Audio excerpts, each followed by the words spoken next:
જય સોમનાથ।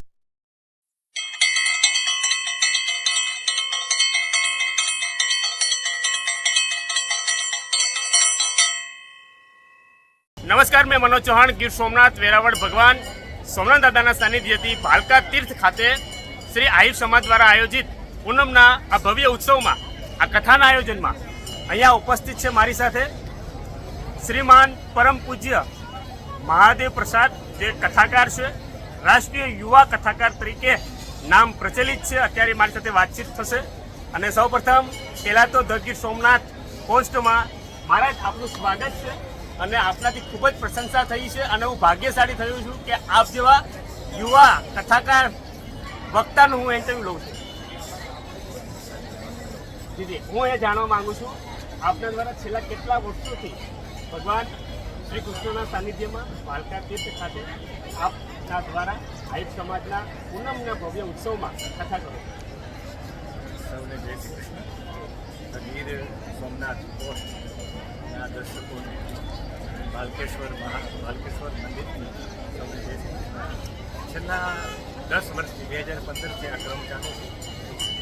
18 વર્ષના લોકો અહીંયા આવે છે કથા શ્રવણ કરવા માટે, પણ આમનો જે ખર્ચ છે, જેમની પાસે પહોંચ મારવામાં આવે છે શ્રદ્ધાપૂર્વક, એ આહિર સમાજના લોકો અને આહિર સમાજની પૂર્ણિમા સમિતિ છે એ આયોજન કરી આખો દિવસ ધ્વજારોહણ, એમની સાથે સાથે સતન ભગવાનનું પૂજન, સતન ભગવાનનો ઉપદેશ।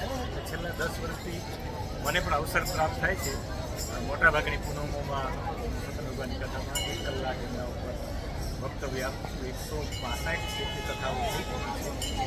દર પૂર્ણિમાના દિવસે અલગ એક નવા દૃષ્ટિકોણથી આ 5 અધ્યાયો સાંભળવા મળે છે। એ શ્રવણ કરવા માટે શ્રોતાઓ દૂર દૂરથી આવે છે, અંજારથી આવે છે, ભાવનગરથી આવે છે, રાજકોટથી આવે છે, આવે છે એ બસ સતન ભગવાનની કથાનો આનંદ લેવા માટે। જી, અને મહારાજ, હું પ્રશ્ન એ પૂછવા માંગુ છું, આહિર સમાજ દ્વારા આપણે કેવો પ્રેમ મળી રહ્યો છે, આપનો અનુભવ જણાવો।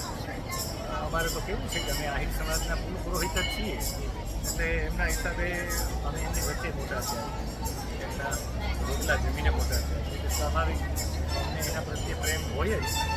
એમને તો એ તો જ્યાં કૃષ્ણ પ્રેમમાં અવતારે જ એ પૂરમાં અવતાર લીધો હોય અને નંદ બાબા, યશોદા અને ગોકુળને પ્રેમ આપ્યો હોય તો સ્વાભાવિક અત્યારે ભલે 5000 વર્ષ વ્યતીત થઈ ગયા છે, છતાં પણ આજે પણ એ જીન્સ એમાં હોય જ છે અને સ્વાભાવિક રીતે બધાનો સ્નેહ મળે જ છે। બરાબર વાત છે, ખૂબ ખૂબ ધન્યવાદ, તમે મહત્વપૂર્ણ સમય આપ્યો છે। અને અંતિમ વાર હું આપના પાસે એક શુભેચ્છા આપવા માંગુ છું।